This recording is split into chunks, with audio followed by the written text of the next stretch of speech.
I didn't even. I've never heard of it. It was okay. See you at the end of it. Thanks, Brad. We did okay. Hi, I'm about to start my class in a moment. I was calling to see how you were feeling. What? Oh, you're in bed. You don't feel well? Did you take something today? You take 2 of them very regularly. Okay. Good. I'll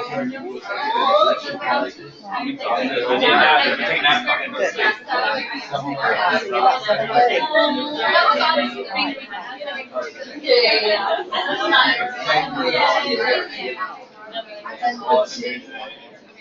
I'm trying to figure out what resources I want to use. I have no idea. The worst part right now is trying to figure out what resources.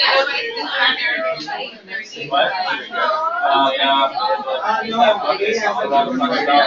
The one that you said is law. What did they say?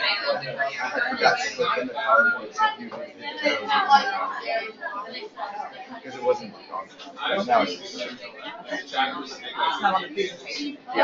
Gotcha.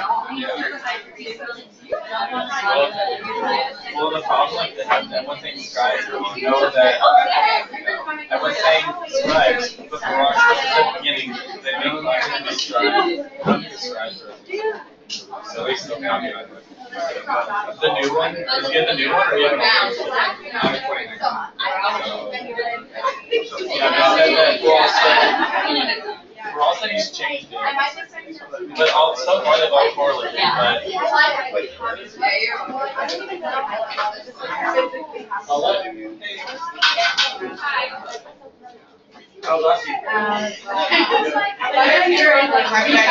was like the best thing I ever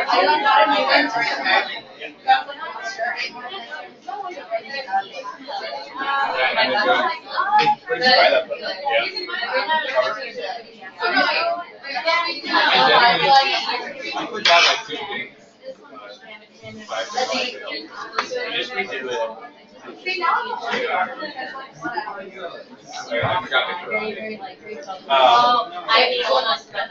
like walking over to the thing. It's okay. I don't have a thyroid, but what I did was after everyone, I was like, hey, I'm down there. It's alright. I was like, oh yeah,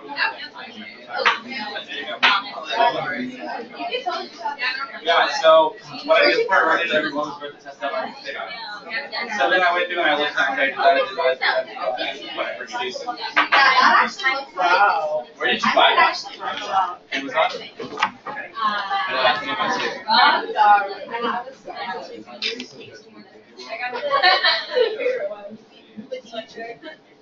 Okay, everybody, let's get started this evening. I am Dr. Janet Enderby. I am in the School of Health Profession, specifically the Clinical Laboratory Sciences Department. I am faculty there, and I also work with Dr. Patel and Dr. Dasho teaching this one session of the Global Health course, and it's all about international aid. Welcome, everyone. All right, so to start off, the assignment was to take a look at the literature or something in the news, some sort of an article that looked at international aid and your profession. So did we have anybody that took a look at that over the last 4 weeks and you've got something to share with us? And if it's not even about your profession, sometimes we have a hard time. Like for me, I'm CLS, so there's not always something about the lab in the news, but it could be. Yes, sir. Yes. Mine is loosely to both. So I found an article about how drug companies are discounting prices for cancer drugs in Uganda. And it was published in the New York Times about a couple weeks ago. Okay. It was reasonably interesting because they're following the same model as they have for like the HIV drugs, but it's a little bit different because cancer obviously isn't caused by a pathogen or a virus. It's a little bit more difficult. So they're discussing funding and government sources for that. So are they the newer drugs? Are they some of the more effective drugs? Could you The jump more in? effective. Some of you can sit up here in the front because we're going to have questions later. So make another table. We have a big group tonight, please. I have like 7 questions that we're going to do later on for the famine. So I'm going to need another group so we can kind of split it up a little better. Thank you, Jessica. So was it some of the better drugs, or was it, Yeah, because the you know more what free- happens? Yeah. Sometimes it's the crap drugs that they can't sell or nobody wants. Yeah. That they say, oh, we'll give these at a lower price. Well, they're not really helping anybody out. Okay. Anybody else have something to share about in the news regarding your profession? Yes, ma'am. So I actually looked at 2 articles. One was like the entire city we wanted to be involved in mental health, and her response was like, oh, but there's no need for surgical doctors. I'm sorry, there's no need for what? Surgical doctors. Uh-huh. And the reason behind that is because what sometimes goes wrong in mental health is the communicable diseases, the fast response that we're actually a problem right now, especially in mental health, is safe surgery. And so that's what she wanted to be involved in. The shutdown, so she was writing an article about that. And another article I found that was released this month was actually the push for not just surgical doctors, but also just teams of nurses, professionals, technicians, anyone, because surgery isn't just being one person do it all, it's a team. Yeah, it's a shame, isn't it?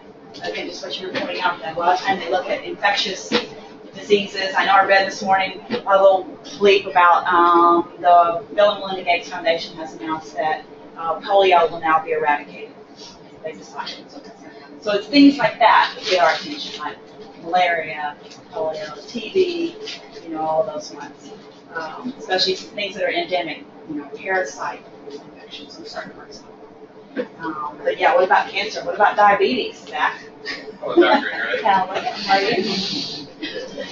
Do we have a chair for you?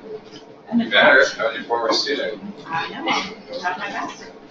Okay, come over here. Okay. Anybody else have something to share? Yes, ma'am. Well, I'm in the PA program, so it's kind of hard to find a lot of PAs working internationally. Just because it hasn't really spread to a lot of different countries yet, or not like the same equivalent. But I found an article about a PA working in Madagascar, and he's the single provider in the town that he's at, so he kind of does it all. He worked in emergency medicine in the U.S.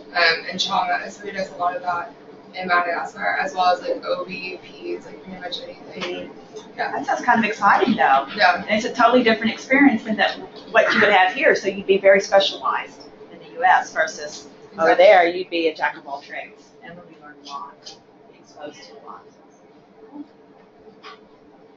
Any other stories that you saw? Yes. So I was actually at a conference for the ATA therapy, and they're kind of doing like a move forward or continue campaign. And I guess for the past year, they went to Guatemala and they built like a clinic kind of from the ground up.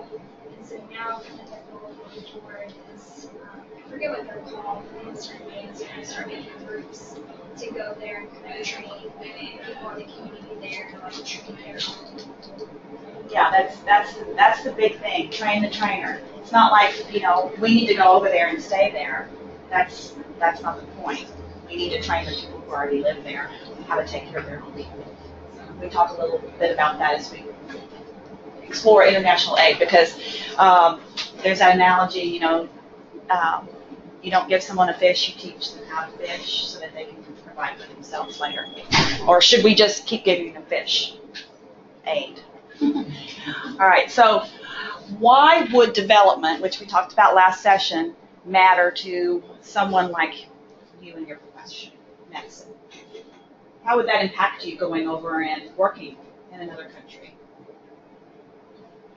Anybody? PAs or labs or, for me, I know my former chair, she does a lot of work with PEPFAR and our national organization, and they go in and they look at labs that are up and running. They consult they train, they bring supplies that they might need, look at new ways to do certain assays, fix their microscopes, whatever it is that they need. So the more developed it is, I think the needs are going to be different, and what we do there is going to be a lot different. So like you were saying in Madagascar, obviously, maybe a place where there's not a lot of infrastructure there, and so a PA or a medical student or a surgical doctor, anybody that's going there is going to have to know how to do a lot of things, or at least be creative enough to figure out how to do a lot of things, get some help, and get it all set up. Because a lot of times, we don't think about sustainability. We can't. I guess we can stay there forever, but that's not really the point. We want to teach others. We want to bring what we know, and we want to help because we want to identify what they want. It's not what we want them to want or what we think we bring to the table. It's what they are really asking for, which could be very different than what we have in mind. So, we might want to go build a school. Maybe they don't care about school.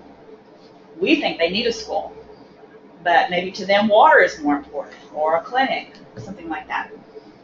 Okay.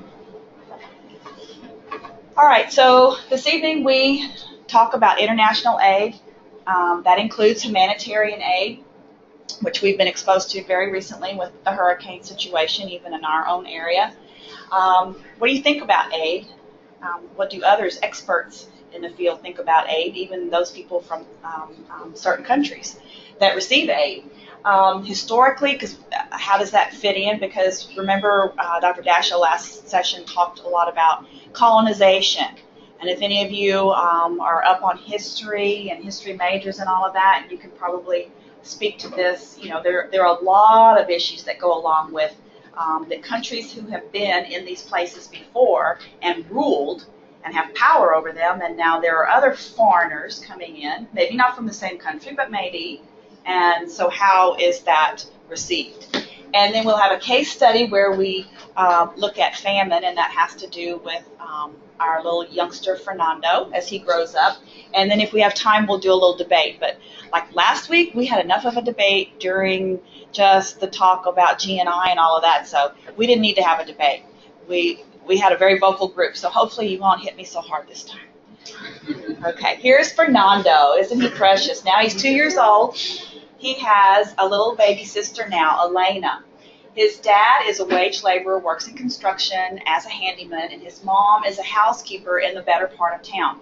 So they're doing okay. Fernando and his sister Elena are taken care of by the grandmother during the day. So no daycare, but they do have family support. Okay. So in the case of a famine that's hitting children in Texaco, I think I said that right this time without reading it. What do you think, in Fernando's case, your government, our government, would need to do? How would we step in and help them? Famine means what? No food? Or what is the other thing? Maybe there is food, but maybe they don't have access to food. So you have to think a lot about government, military conflict, all the things that go along with that in certain parts of the world. So in a case of famine, what do you think we should do first? Any ideas? Establish logistics to move some food in, help these people. Okay. Help avoid panic. All right. So education and communication. Yeah. That help is on the way. So our government's going to do that. So we're going to get them some food. What happens a lot of times when we decide that we're needed somewhere? Maybe we don't like whoever's in power, or we think they're the problem. So sometimes we interfere or try to manage that in certain ways, whether you agree or disagree. I try to be very neutral, but I'm sure sometimes you can see my bias, and I'm going to be able to see yours too, but that's okay. We all have different opinions. But since we're health professionals, that's what mainly we're concerned with. Okay. So in the case of a famine, we would talk about, you said logistics and communication. So we're talking about an emergent need, perhaps. So if there's kids that are starving, we want to help them. We want to get some help there soon. That's humanitarian aid. That's what happened with Hurricane Harvey in our area. There were people who were displaced. There were people who needed to be rescued. They needed to have a place to live. They needed somebody to help them, recover their homes, and that's still ongoing. But then there are also types of aid that reach more long term. So what are we going to do about Dickinson that flooded off of 517? They say that's but I don't know if that's what they've decided. 500-year floodplain or now 1,000. Does that mean that it's going to be another 1,000 years before it floods again? No. It could happen next year, but only once in 1,000 years or twice in 1,000 years. You see what I'm saying? Just like they say, there's 50% chance it's going to rain, and that's on the Houston News. That doesn't mean it's 50% chance all the area. It's 50% that it'll rain somewhere in that area, and it might not be raining across the street. So we don't really know if that's going to happen again. So should we put some infrastructure in place over in that area of our community on the mainland? Like they talk about the Ike Dike. So after Hurricane Ike, if you were here, there was this big talk about putting in a dike. The same thing with New Orleans. In these areas where you have natural disasters that occur, how are we going to prevent that from happening again? That's long term, and that's money. That's a huge commitment. All right. So what do you think aid is? It's short term, long term. Who gives aid? Do you give aid? Maybe. You might. Money. Government. Knowledge. Okay. Your knowledge. You can go there. I'm sorry, what? People. So all of these are resources that we have. So it's a voluntary transfer of resources. Nobody's twisting our arm and holding us hostage, making us do this. It should be voluntary because we want to, from one country to another, given at least partly with the objective of benefiting that other country who is receiving the aid. So give me some reasons why you as the government, you as a people, citizens of this country, would want to give aid. I'm going to write that because I like to write. What? Allies. Okay.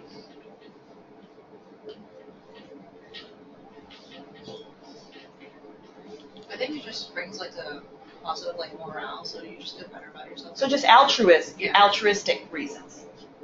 Because it makes you feel good. It's the right thing to do. It's your moral obligation. Anything else? Productivity, like if your people aren't together or whatever, they can't work or they can't be productive in society. You mean like our people are not, or they're not being productive?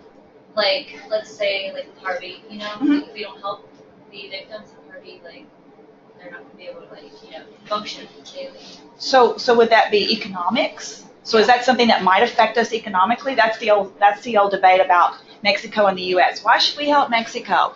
They just come over here and, all the negative comments, the cons. But you know what? We share a border. We export, we import. It's a two-way street. We are neighbors, just like you're a neighbor on your street to somebody next to you. So you give and you get. So that's kind of what you're saying. So I'm just going to say economics. So if they're doing well in Mexico, do they really need to come over to the United States? And some people say take resources from us. Perhaps not. If things are good over there, why do I want to leave? Anything else? What? Experience and knowledge. The volunteers are gaining experience and knowledge. Experience, okay. So we're trying to do something for ourselves. So we want to train and use our people to go over there. Okay. Academics have no borders. Keeping them healthy is in our own best interest. Okay. So health. And then I'll say our interests. Okay, somebody said our allies. Can you talk a little bit more about that? How does that look? So if they're our ally, why would we want to go help them? Because they'll help us. So if it's in a strategic location, I don't know if it's an island in the middle of the Pacific, and we need to land there to refuel our planes in the case of a military conflict with Russia, someone who's our sworn enemy at some point, yeah, we need them. So we want to kind of scratch their backs, and then maybe they'll find it within their hearts to let us come there and establish a military base. Yeah, so that military is a big one. What about just resources? What kind of resources do we like? Do we need? Oil. Yeah, oil, diamonds, copper, all that kind of stuff. So, maybe it's in our best interest to go over there. Some people talked about that when it came to, thank you. Thanks. President Bush and, going after Osama bin Laden, and why did we do all that? He didn't really, bomb the towers or, all that discussion. Why do we go over there and destroy the country? They have oil. That's not my opinion. That's just one of the thoughts. But yeah, so get Africa, diamonds. We like diamonds. So all of these things could be important to a government as to why we are going to go in and help somebody, because we're going to get something back. Or we could just be really nice people and be altruistic. Hopefully that would be the end of that. All right, so these are some examples of humanitarian aid. The point I want to make here is that it ensures basic needs are met. Food, water, shelter. We all need that. We discovered that when we talked about development last session. So that's what many of us associate with a developed country, and also just human needs, human rights, justice, all that kind of thing. So in order to have that, though, we usually would like to see some sort of an infrastructure, a stable government, and that's why I think for us, the United States is different from some countries who are not in such a place, because in the case of a famine like that's going on for Fernando and all of his people in his country, they are dying from starvation and from disease. If we had a famine in the United States, do you think that would happen to us? Could that happen to us? You say no? No? You're shaking your head no? Not so much? In the United States, yeah. I feel like there's already so much overproduction. It takes a lot of it. And if there was, I think we have enough rights now. So we still have access. That could happen in one part of our country, right? And where I'm from, in Central Texas, where I was born and raised and still have property there, we have a ranch and we were in a 12-year drought. So yeah, it's dry there, and it's affected people there. It's affected their crops and their livestock and all of this. Do people go hungry? No. They go to the HEB in town, Or, the worst case scenario, if you're in a much more, rural area, and it's a long way, you would grow your own, probably. Salmon, you would have water. We all have water. We don't collect water in rain barrels like they do in parts of the world. We have systems in place that allow us to collect and maintain certain levels, like you said, that have not, to this point, gone down to where we have been really affected by it. We all still run our water when we brush our teeth, and don't worry about that. I want to say, for when you say stuff like that, I feel like certain areas, it might not happen in an actual state. There are still some certain areas affected. Sure. Like you mentioned water, and when you look at Michigan, you see that all. Correct. It's almost like That's a a good whole one. other country. That's right. So we do have pockets of that even within our own country. And, my opinion, but I think sometimes the response is not what it should be. I'll just leave it at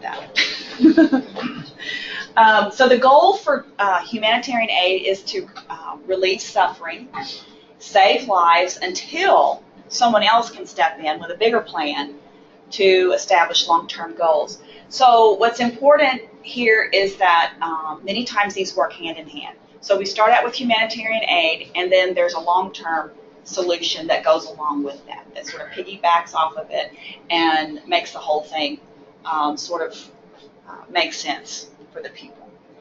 So development aid goes back to kind of what we did last session, where you teach the man to fish instead of just providing him with the fish. Because what happens when you just give, I don't know, if you've got a brother or maybe an uncle or something, and they've always gotten money from the family, and so they never worked, and so they never feel like they have to work, they become very dependent, and that they don't know how, and they don't think they should.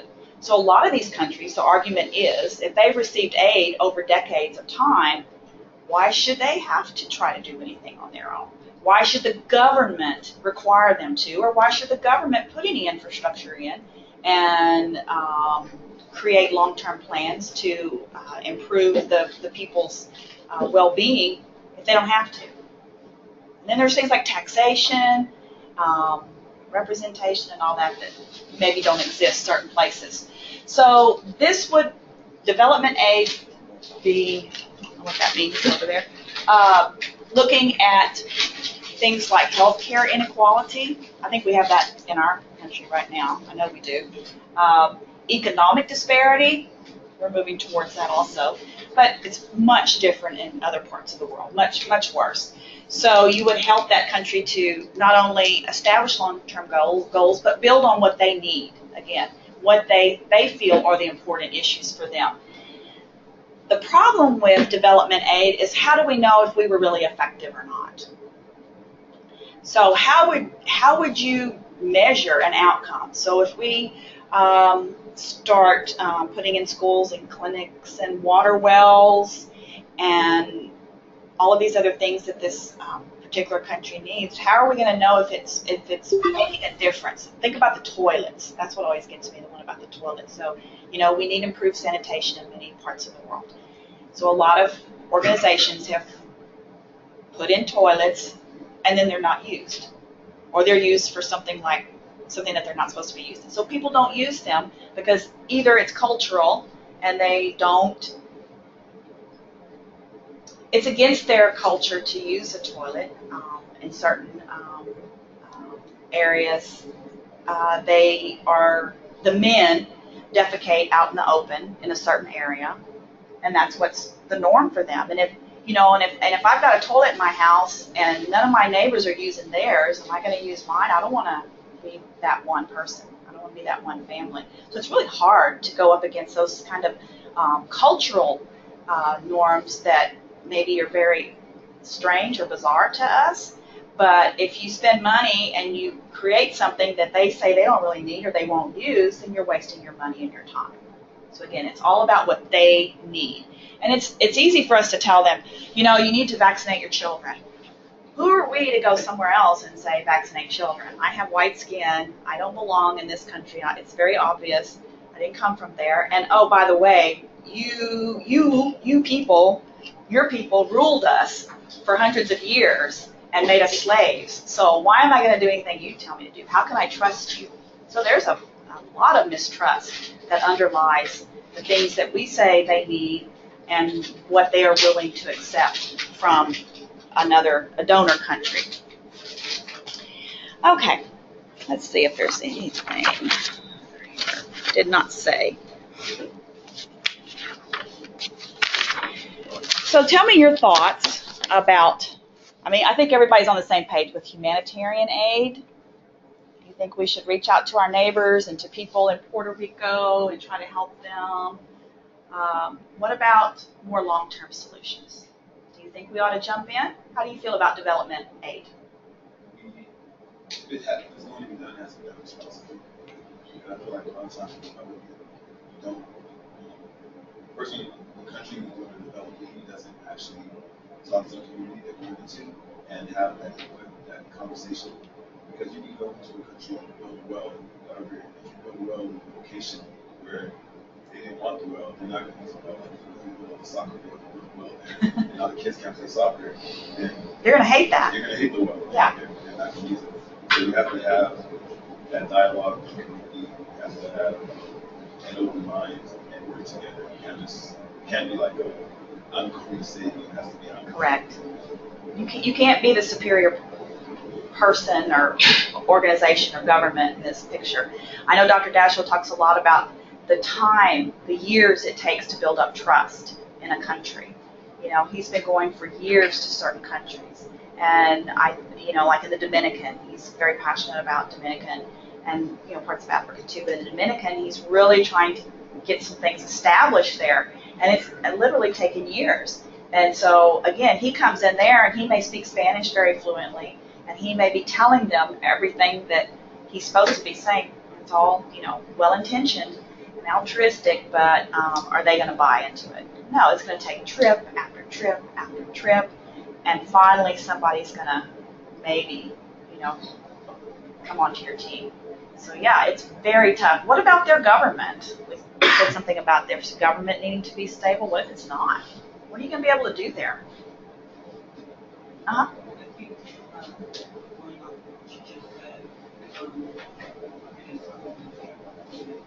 not only just government and issues like that, but just issues that might be in the different states that we get to, like for instance, public food issues, education, and policy, that. So there's no question of this issue itself.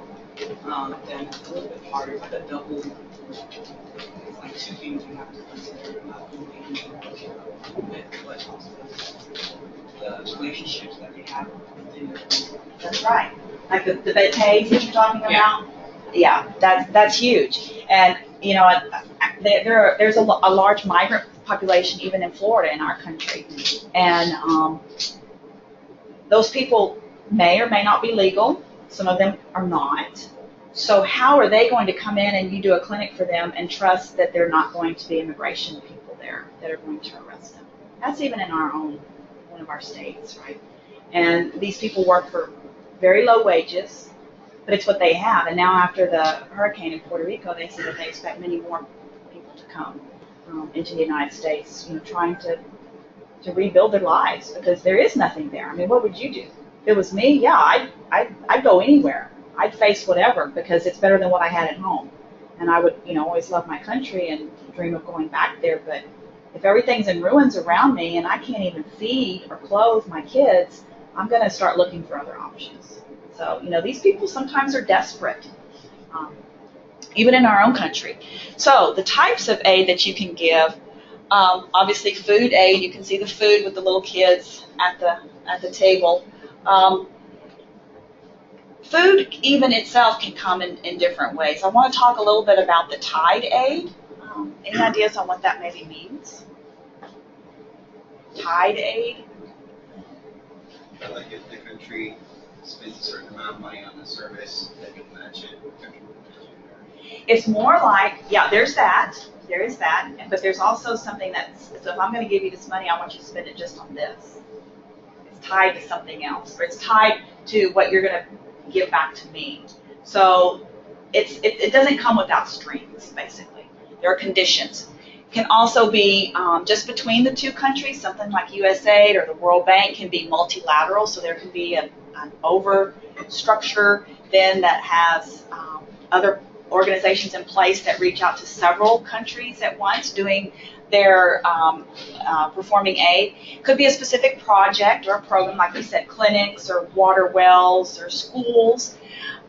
Technical assistance is what I always relate that to what a clinical lab scientist does. So that's more of a technical thing. I know it's healthcare related, but if we go over and show them how to get all their analyzers up and running and how to perform QC, quality control, or that's more technical. And if we train them to do their job better using certain materials that we bring over or we suggest, then that informs their health care. But it's more of sort of a technical assistance. And then finally the food aid. So there are different types of aid that exist out there. So let's move into who gives what the most. So I don't have a pointer. I never have a pointer. You see over here some of the types of services. If you want to look at just, so like debt relief is the preponderance is given by the public sector. You've got NGOs, which is non-governmental organizations, public-private. Then there are multilateral, those that are earmarked, so it's going to a certain place, but it's several pronged. And then multilateral organizations that just provide aid to like a core entity, so some sort of infrastructure, other, and then to be defined. So humanitarian aid, look, very little out of the public sector. A large portion of it is through these multilateral organizations. And then health, which is what we're all interested in, it's a combination of those multilateral organizations and some NGOs and some public. So there's a pretty good spread there of all of those. So it's kind of interesting to see who gets what and where it goes. We've got agriculture and food security. To me, that's more of that's a development aid. So it's a more of a long-term fix. You're going in and, you know, changing the way they grow their crops or introducing a new crop, or somehow they're able to, what are like the hybrid crops now that are, say the name GMOs, yeah, genetically modified. So, but you know, sometimes they can introduce some sort of a mineral or a vitamin in there that these people would need, and then that would improve their health. So, a lot of different ways that we can provide aid. So we listed all of these reasons and the motivations why we do what we do, and we'll continue talking about that by showing you. Oh, before I show you all the charts and graphs, let's do some poll everywhere. Okay. If you will text to me with 354 22333 to join, and then A, B, C, or D, and we'll do it by tables.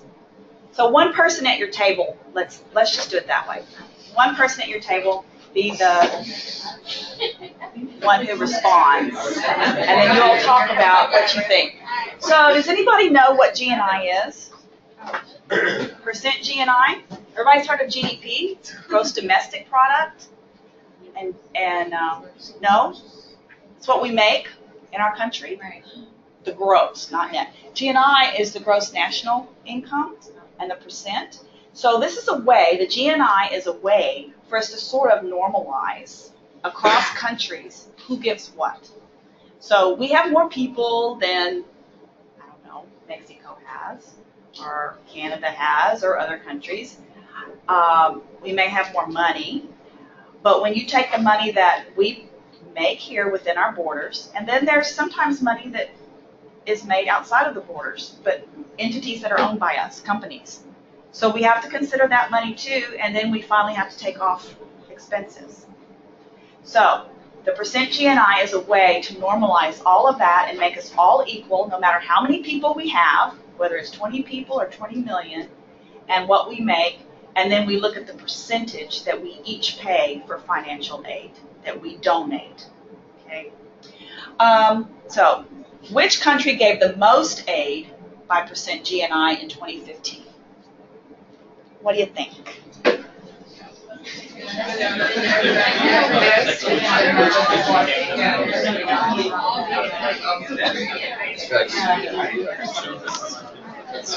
Yeah, I was gonna say, like, it can't be Kindle. It's 50-50. Oh. I would say, I don't know. I don't want to go. I've been pretty busy after stop by. I heard a doctor. Yeah. Doctor Garza place.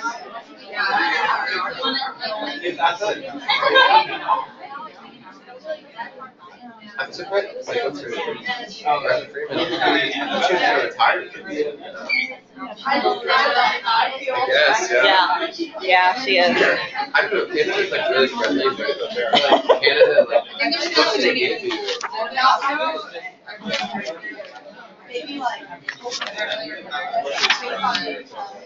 I honestly, I don't know much about the Prime Minister.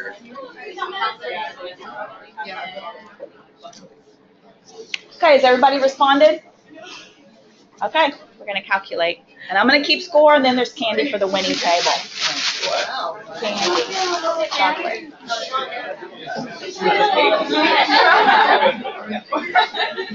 Oh, wait. Nobody said the United States? Sweden. Okay, I'm going to call you table 1, 2, 3, 4, 5. Who got this right? Table 3, the only one. Wow. Okay, I'm going to keep track here the old way.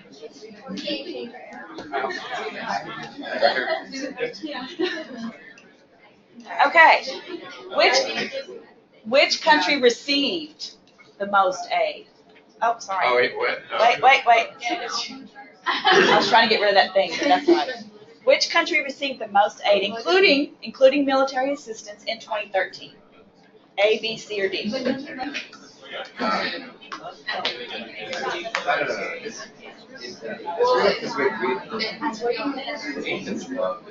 Oh, it's the 20%. No, I'm just saying, my grandpa's like that hard. I felt like the lines were that much. I felt like the lines were that I'm much. gonna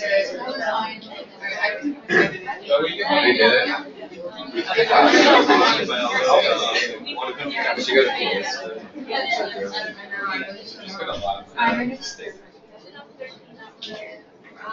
100% Israel. Are we unanimous? Yes. Wow. All right, we've got an Afghanistan. Anybody else? Ready? Has everybody answered? Yes? Is it Israel? I don't know. I'm not saying.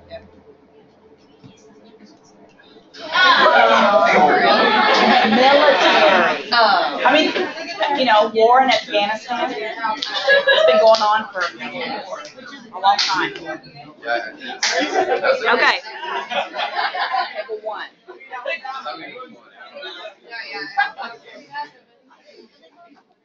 All right, true, false. There is no difference between the amount of aid promised and the actual amount that is received. That's an extreme. Well, No.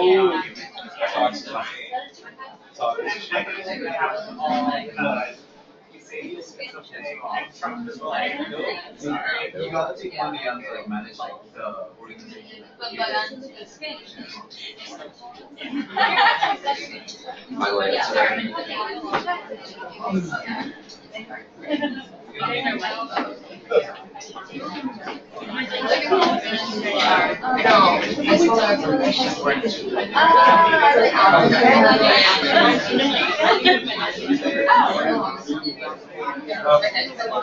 y'all done?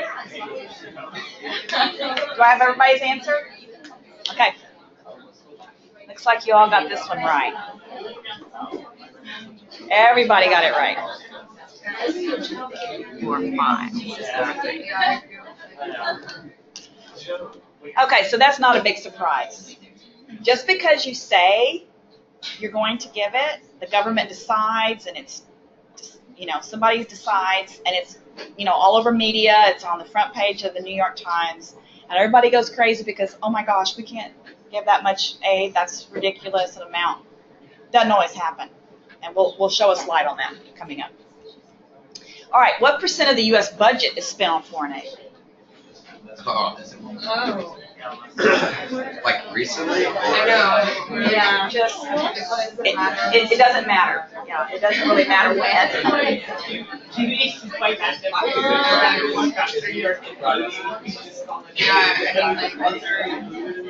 What? It doesn't right? So yeah. I'd say it would be both. I would say both.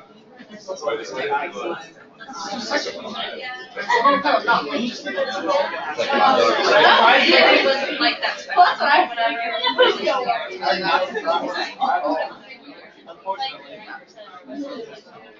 Everybody answered? Good? Oh, yeah. I was that would be Everybody good? All right. Wait. Okay. They're in it to win it, I can tell. What's the spread?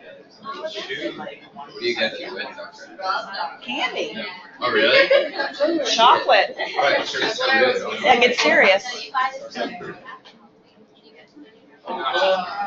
Still less than 1%. Do you want to know? Do you want to know what this figure amounts to? No. Less than 1% of the you don't want to know. Well, I'm gonna tell you anyway. So it amounts to what our country as a whole spends on lawn maintenance every year, or what our country spends on pet care every year. That's what we give away. And if you ask someone on the street, they would say, oh, 30%. You know, they think it's a lot. They think we give too much. We need to stop helping these people. So it's not all that. All right, who got this one right? 1 and 4. No. Oh, yeah. Okay, so I think table 1 is the winner. That's right, it's all good. Here you go, Cindy. Table 1 win.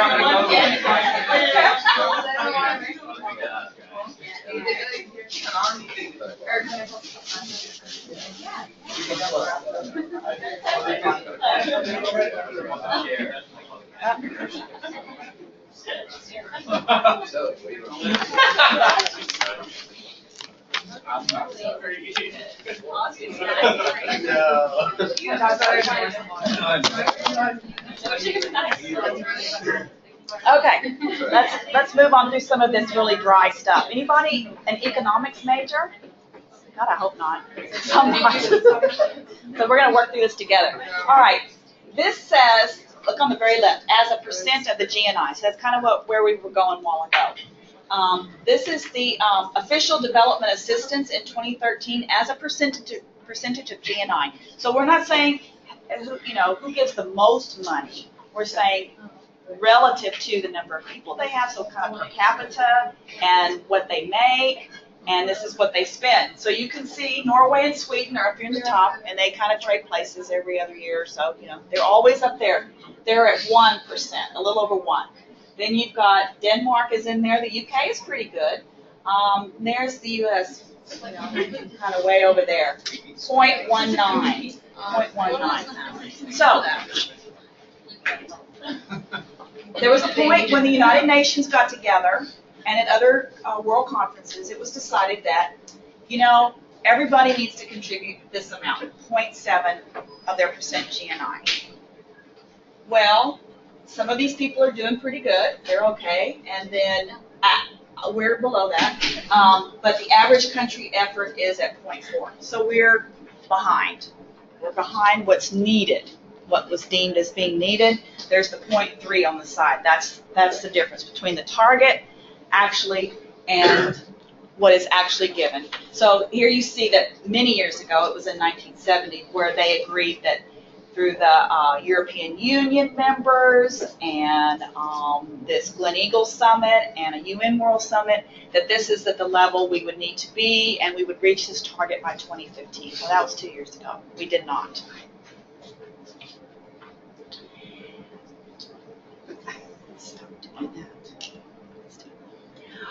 And this is the same kind of a chart where you see the countries here, the agreed target, and there it is at the bottom, all of the countries and where they come out. So where is this money going? A few of us thought Afghanistan, but some of us thought Israel. What is that? weird. And actually, we do give money to Israel. The United States does, so you're right. Which is strange. I don't know, strange. The other thing to remember is that some of the countries who, in the past, were the typical recipients of aid, so like maybe Brazil or India, are now being asked to be the donors. So things have sort of changed for some of the countries. So some of this can be a little flexible. But if you look here, Oh, and somebody is just there's what? meeting thing. Oh, so they're going in and out on the meeting, the go-to meeting? Is, or they're typing or something. Okay. All right, I'll try to ignore it. Here are the upper middle income countries. 14% of this money is going to those upper middle income countries. So it might be Israel, countries like that. Low middle income countries, which is where I think some of it should go. Well, that's pretty good, 31%. You have some low income countries. They're only getting 2%. And then the least developed countries, a quarter of the money goes there. Unallocated by income. So that just means that they're not really tracking what they make, or we don't really know what they have, but they're still getting a big bunch of the money. And then finally over here, these are those developing, more advanced developing countries. So these are not the bottom countries, these are ones more at the top, and they still get 5% as well. So you can see that not all of the money is going exactly where it's needed, perhaps. $30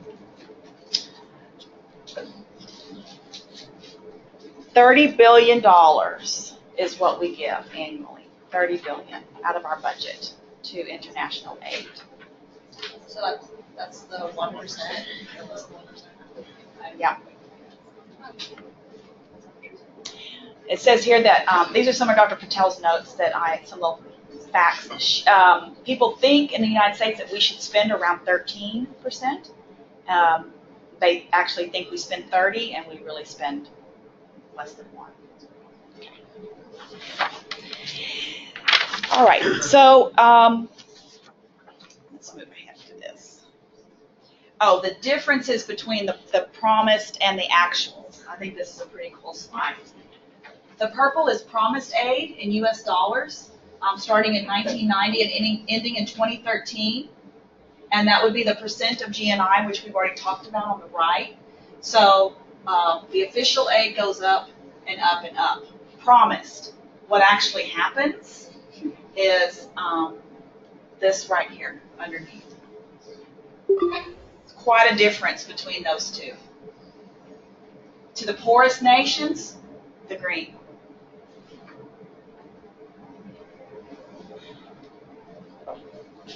Is there a reason for that too? I mean, what's like the Is there a reason? Why do we promise more? Because of all of these things. Are we all this altruism? No, we're not. We're looking, other countries are in this boat with us. It's not just the United States. I don't mean to pick on our own government, but we're looking at what benefit there is for us. What about, again, if there's an unstable government, am I more likely to help them or Israel, who's got a lot going on? Where's my money going to do the most good? We always want a return on our investments, right? You don't want to just throw good money after bad. So if you think that they're corrupt, or you know that they're corrupt, and your money is just going to go into the president's pocket and all of his cronies, are you going to give money there? No. And a lot of times that's at the heart of why these countries are in trouble anyway, because they have these corrupt governments. There are military conflicts, internal fighting. So how do we really justify giving money to these countries when we don't know, we can't say where it's going to go? That's that tide aid also. So I think you mentioned something about, you wanted to say, kind of where it went, logistics and communication and all of that. How are we going to manage that with a corrupt government? Is that going to really happen? Can we make that happen? No. We don't have a lot of control over that. So we go where we feel like we have sort of a mutual agreement that things are going to change for the better. We really think we're going to do some good and help people, or there's something that we can get out of that. there are also countries, like China, for instance, when they go into Africa or have gone into Africa, a lot of times they send their own people over to work there, and then they want to, so what they want is to establish a market for whatever products they have that they're selling, and that's not really benefiting that country. It's not aid, and it's not really development. It's kind of what they can put, what they can get back out of it. So they're sort of promoting their own economy through international aid, if you will. So there are a lot of weak scenarios where people are not really benefiting. And in the case of a corrupt government as well, are those people who need the assistance really going to get it? No, they're not. It's going to go somewhere else. Think about all those stories you've heard over the years about, you know, the trucks with all the food in it and all that, and they're hijacked by soldiers, or they're, you know, military guys, and, you know, confiscated. So it never gets to the place where it was originally meant to go, whether it's medical supplies, food, shelter, any of those kinds of things. So if you look at the aid given versus the shortfall, this is in trillions of dollars in 2012. So for 43 years, there's been a shortfall on the left of almost $5 trillion. Remember we said we give $30 billion a year right now? $5 trillion is a shortfall, and $3 trillion has been given, $3.5 trillion. So there's a lot more that's needed. There's a large deficit there. So why keep promising? Like, why keep promising such high numbers? Because it looks good. I don't know. What do you think? Why would you make all these agreements and then you don't follow through? Because I feel like it would look good on one end, but then on the other end, like, I was just thinking, like, if I was a country and the U.S. told me, like, oh, I'm going to give you this much money, and then they never do, then it's just going to mar my viewpoint of that country, right? Like, they'll just be like, well, you don't stick to your promises. What would that do? I mean, I think a lot of countries already know that the U.S. sticks to a lot of its promises, but when you're up against a giant like the United States, it doesn't really matter. So you're just going to take. You take whatever you can get. Well, yeah, but then, like, then why promise? Like, what real good is that you use the U.S. just promise? I feel like it's going to look bad if the U.S. does it, because no, with great power comes great responsibility. You think the U.S. has that responsibility to have all this money, so I think you still want to try to save face at the same time. No one's really checking it. I just think about, what does media do? You know, they put something in the headlines, and then if there's a retraction, where does that end up? On the back page, nobody reads it, if you even read real newspapers anymore. So it's really hard for that to be an interesting news item, I guess, that the U.S.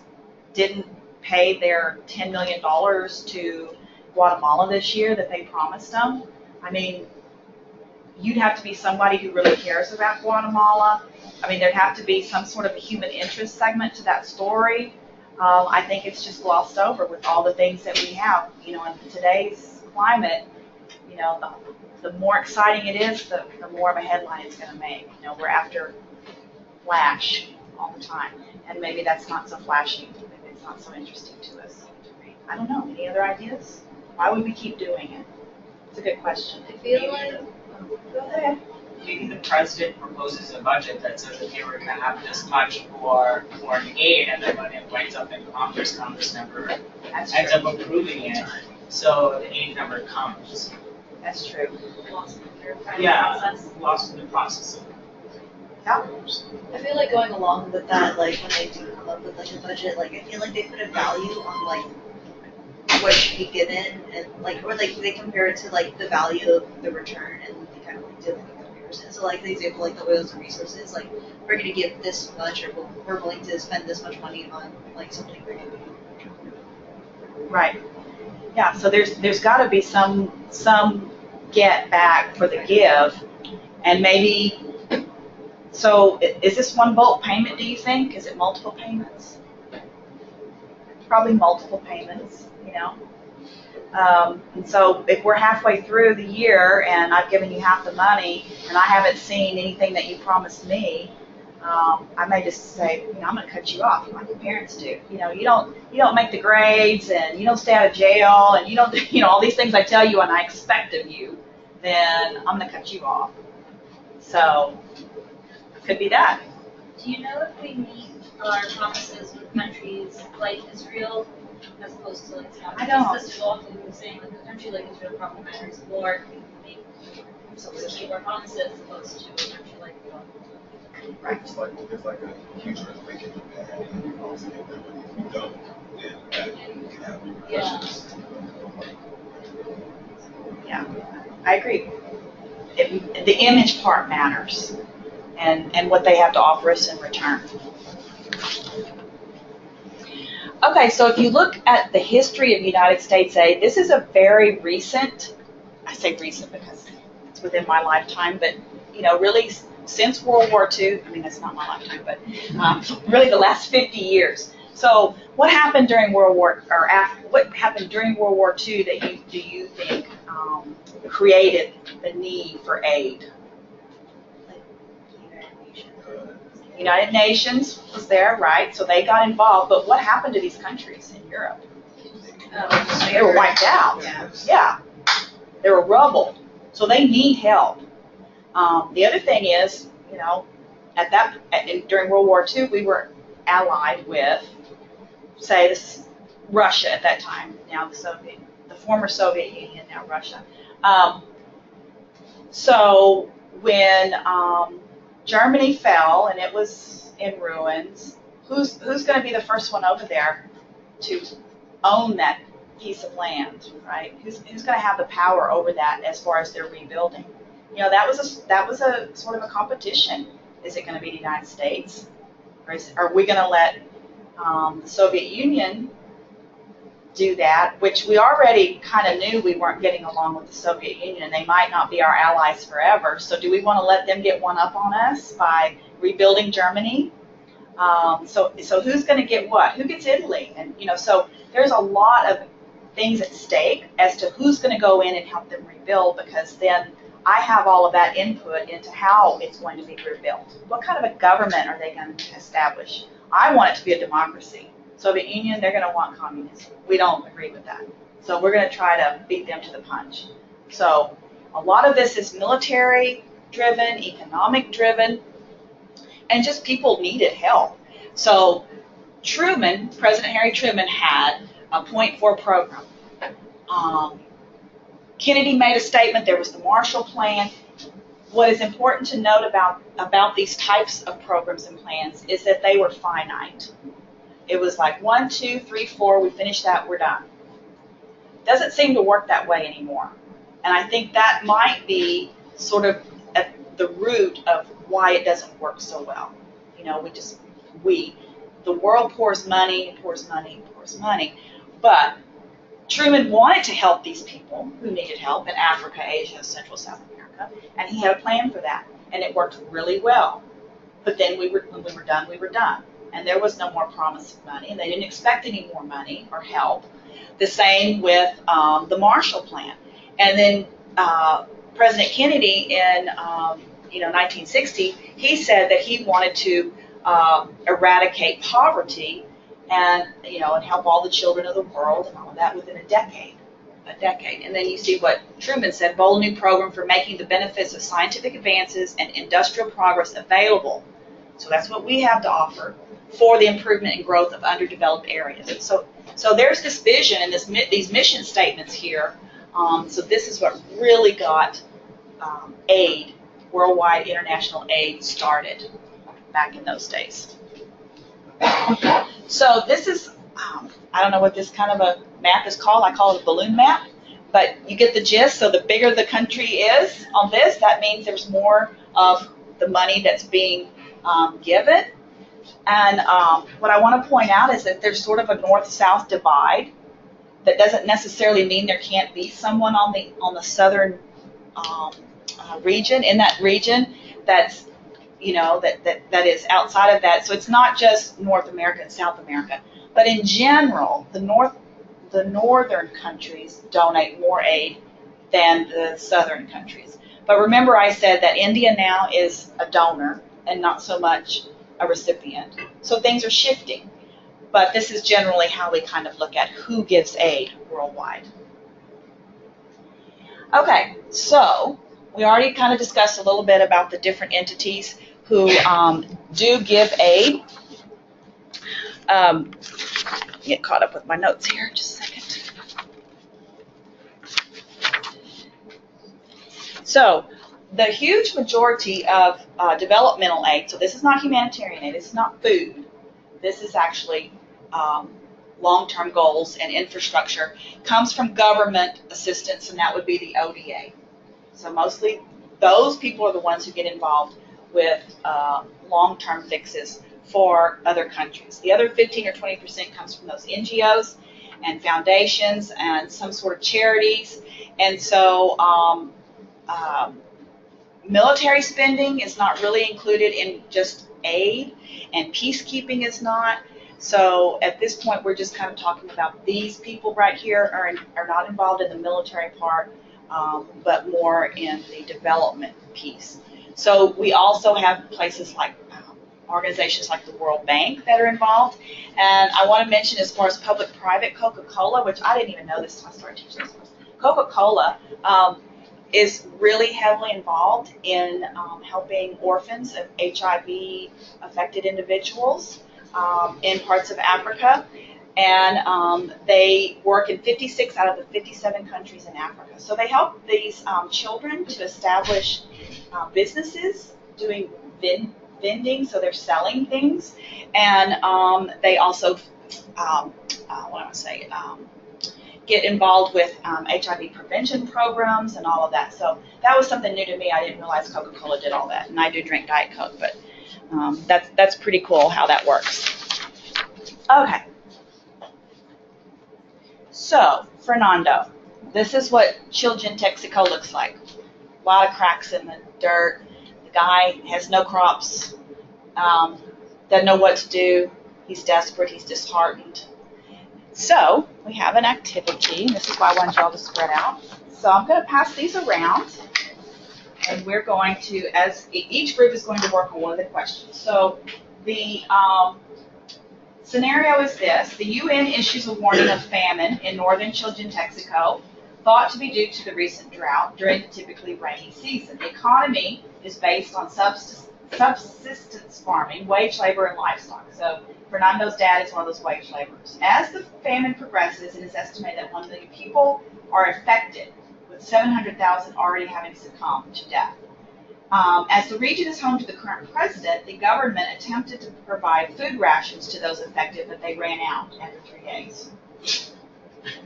Okay, the World Food Program has pledged to deliver $4 million in food aid to the region, with an additional $3 million committed by a variety of those bilateral and multilateral international donors, and the U.S. has committed $5 million. With that scale of devastation, images of starving children surface in the international media. I hate those pictures of those dogs and that stuff. You watch certain channels, and it's like, I can't take any more. I'm going to have to donate pretty soon. But the public support already is increasing, so that's not your government. That's you and me, public support for the victims, because there are celebrity endorsements, of course. So that raises another $1 million from relief NGOs, faith-based charities, and other individuals. Okay, Fernando's mom loses her job. His dad has to go to the south of the country looking for work. Fernando and Elena do not have enough to eat, and they're down to only 1 meal a day.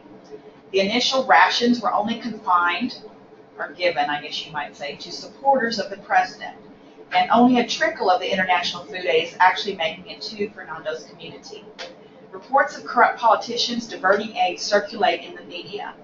Many of the World Food Bank items are being sold in the local market at 10 times the normal cost. All right, so this is a very dire situation for these people. Everybody here is going to have a question that you will answer the meeting. Let's give them back.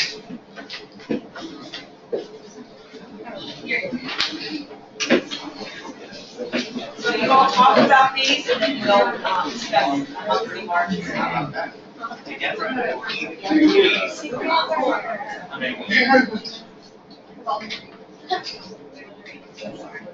want to read it to you. Oh, no? Yeah.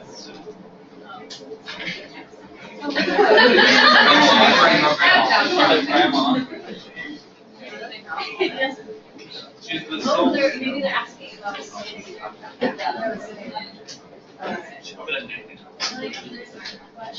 Oh, I like From the zero.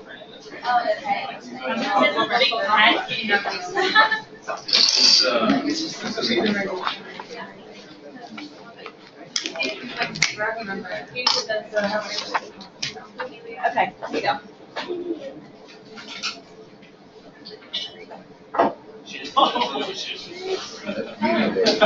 Isn't that a good one? Really metaphysical. Based on that list that I had.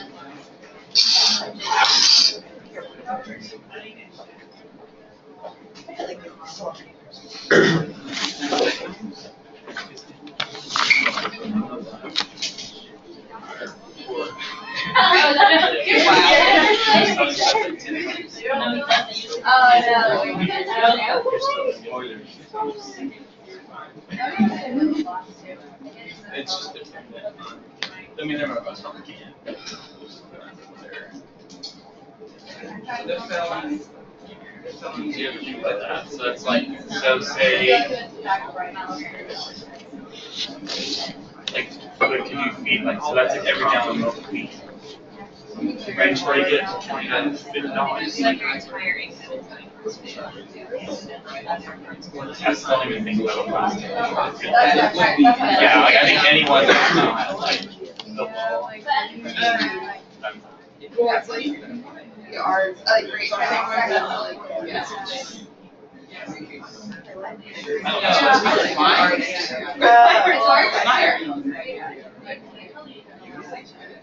Like where like in this.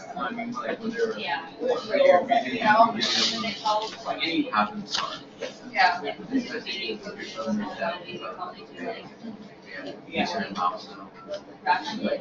Or you don't feel like you Probably the biggest one. It isn't the time. The smallest community they're going to be. They're going to kind of depends on how to respect like people in the community. Like here it'd be a little less. Close to community, live with close family.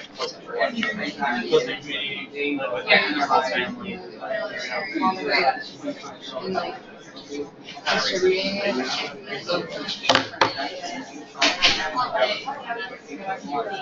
That's all fine.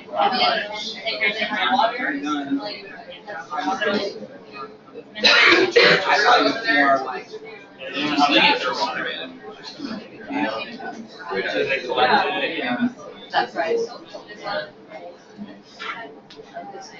I mean, I guess just like,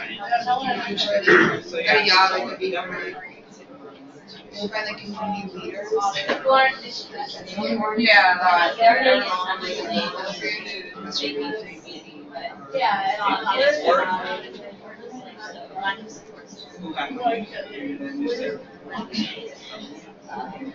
I think it's just like, there's some, I think just. There's something like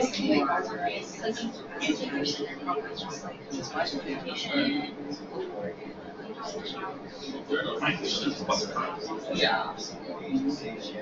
This home stuff that's like that's yeah. Yeah. Sorry, but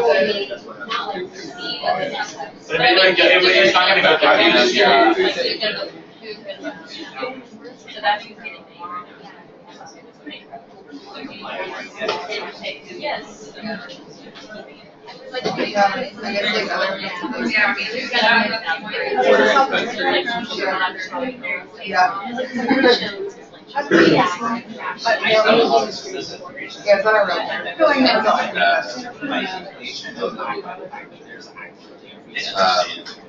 It's not like they actually can do it right. It's good you know that all your things. So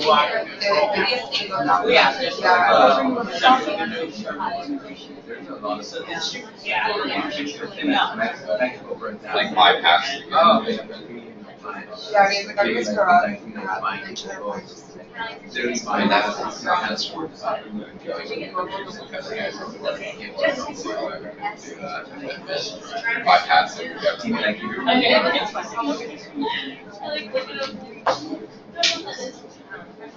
You know, okay, so here's an idea I read an article about because they one of the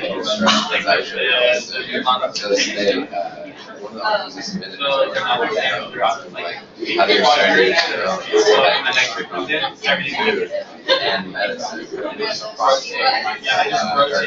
across the country, like roads that are hard. No, just like not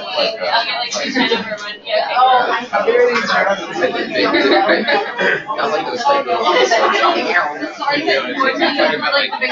I'm talking about like real drones, like and they use drones, not like but also not like airplane, like somewhere in the middle of the two. I feel like military. But what I'm getting at is like they use these drones to get through countries like that have undeveloped roads or tough terrain.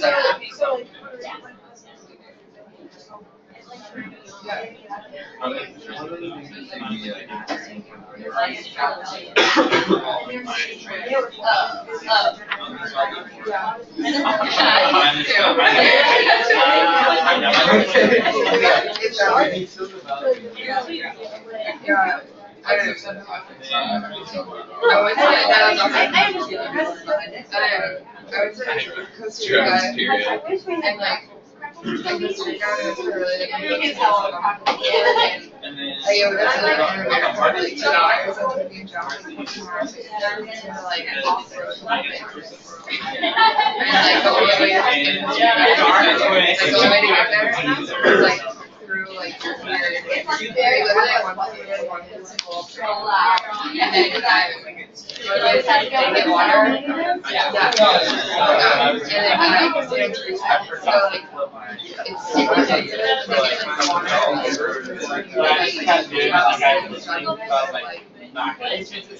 not gonna be like, oh, I'm sorry. I just like. And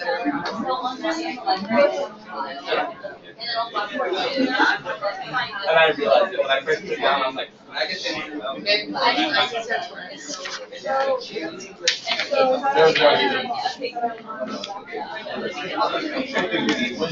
gonna look at how to block that. I was learning how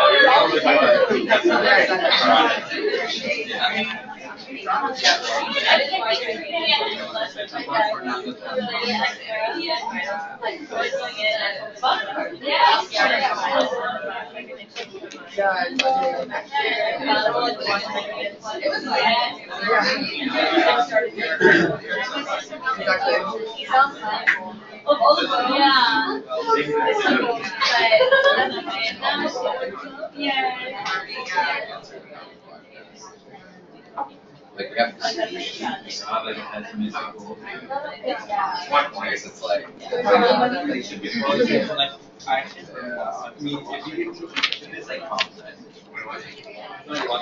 well, I mean, actually, there is we do what we've been doing. We go in, we replace the government with what we want. It's a beautiful fight, and then we just take care of it. And then we just do what we want for the country. That's the only solution.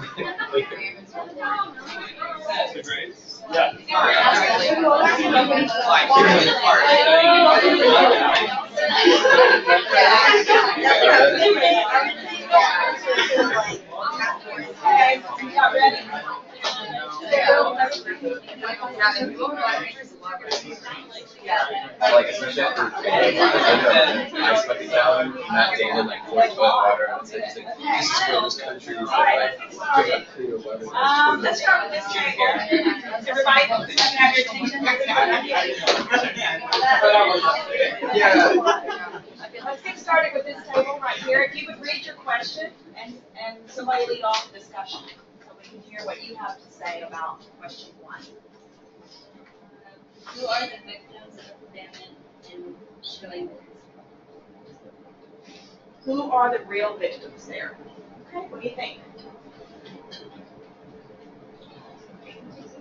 We were discussing that the real victims are probably going to be the most poor and possibly the poor, the middle class people who weren't able to get access to the food or couldn't afford the food that was 10 times the normal cost. Really, it's like, think about it now, it's like a gallon of milk is gonna range anywhere from $20 to $50. That's what we spend now. Yeah, they can. And you can't afford that. You can't spend, you spend everything on food, you don't have any money anywhere else to go. So, remember, so get back to this. Somebody over here has this question, about how are you going to ensure that the people have access to the food? So already, it's winding up in the black market, and it's not getting to the people, they can't afford it. What else happens when you're trying to provide for your family and you need money? What do you do? What? Crime? Yeah, that's true. Steal? Does anybody have anything to steal? Sell everything. Sell everything. This is what I was looking for. You would sell everything.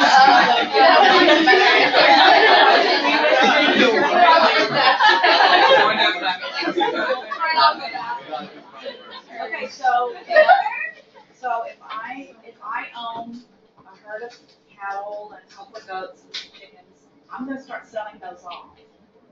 So that I can afford, what? Aren't they gonna be dead? Or you could eat them. They're gonna be dead? Yeah, There's you a can eat them. family. They get affected too. Right, but maybe you've been keeping them alive, but whatever it is you have, you're gonna sell it to somebody else, and they're probably not gonna give you much money for it, but you don't have no choice. So, whether they die or you sell them off, either way, if this ever ends, you're not going to have any means to make a living in the future, because that was your income right there. And maybe you ate the eggs, or maybe you killed the chicken for anything. Zach, he says he's just going to eat them as they die. I don't know. Hey, you put words in my mouth. I didn't say it like that. Eat them up as well. So, the big dumps.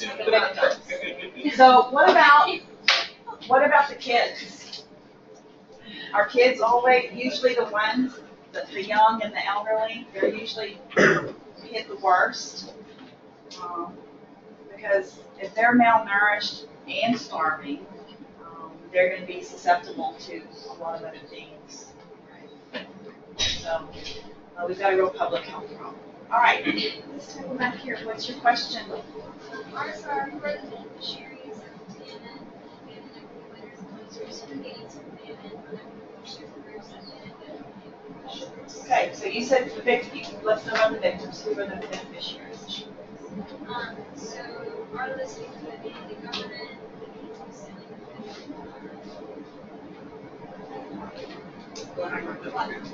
So what? the black market, Whoever's selling. the people who have that money to buy them, and then we put maybe the celebrities because they were made better appearance, and then the supporters of the president. The supporters of the president. Yeah. So these are what? The elite. These are the top of the crop, the cream of the crop. Top level. It's not these ones down here, the ones who are really suffering. So not only are the people who are receiving all of the goods because they're friends with the president, but then they're also able to buy goods off the black market, so that increases the need for that demand. So they're winners. Anybody else? Maybe rich people, they can purchase something There you at go. a cheap price. Yeah, they're buying at a cheap price. That's what we said. Yeah, you already said that. Yeah. So the buyers, the sellers, the president, and all his cronies. Her. I have to be careful. Her could be a female. Not likely, but could happen. So it's who commands the food? Who commands? Who's in charge? I would also say, this question, you're like the adversaries of that country, like the opposite of that, like Maybe you're the neighbor. Yeah. Just waiting for your chance. Exactly, waiting for them to fall. That's right. That does happen. Because they're susceptible now. So they can come in and attack and take over. That's right. Do you think the president would be susceptible to that as well, his government? Probably. What? Like if there's like enough public dissent, then I think my residential stuff would be affected. Coup, yeah, could be a coup d'etat, a civil war, all that kind of thing, revolution. Okay. All right, what is your question in the back? So our question is, we want to do something to help, but are wary of the degree of corruption, high rates of food aid. What can you do as an individual, as a part of an organization, and as a citizen of your nation's organization? So, as an individual, we say that if you have the ability to connect through social media and make people aware of your circle, and that's one thing you can do. As a citizen, you could contact your Congress people and try to have other people do the same and work with the government that way. For them to try to find some other path to get aid there, basically. And as part of an organization, it's probably where you have the greatest influence. Because say, for instance, if you're part of an NGO or some group that does relief work already, you may have connections to grassroots organizations there, like for instance, agricultural co-ops, faith-based organizations, labor unions, different groups within the country, and you could maybe go around that way by sending resources through your organization. Anybody else have other ideas of how you would get around the corruption and get what's needed to those people? Children in Mexico. Maybe not have tied aid, because I feel like that's a lot of the time the taxpayer is just paying the company that's in your own country, just making money off the taxpayer instead of actually providing aid, where the country is receiving it has the opportunity to choose what's right for them. So that's a very good point. So how well do you think that works, tied aid? I think it's probably what you have to do for government. So it could be used to get them to do what you want them to do? Yeah, because if corrupt government or country has government politicians' money, then I don't see that. I mean, So it's kind of like, I'm going to give you this if you show me that, or you show me that and I'll give you this. yeah, but I mean, I'm not saying that it's tied aid that they can't. So there are conditions, conditions. I think in the normal circumstances, it doesn't work as well because countries are going to do what they want to do with their money. But in this scenario, you could use it as leverage. I don't know about that, because I feel like with aid, it's just a ruse to get your taxpayers to fund your company, because there's so much lobbying going on in Washington. A lot of the times the aid that's money that's going abroad is actually spent in your own country to your own companies. So why not, instead of giving them money to purchase your drugs, why not just give them the drugs? Do that. So that way you're not... Right, it doesn't have to be cash. Yeah, let's just make that clear. It could be food itself. It could be cash to purchase food. It could be a way to grow food. There's different ways to look at that.